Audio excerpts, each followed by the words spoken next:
Garuda Express, an international courier service.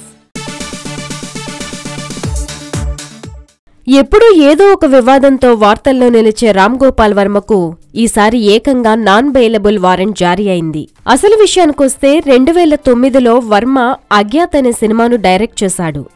కానీ ఆ cinema కథ తనదంటూ రచయిత సిద్దిక్ ముస్తాక్ మొహసిన్ అప్పట్లో కోర్టులో కేసు వేశారు.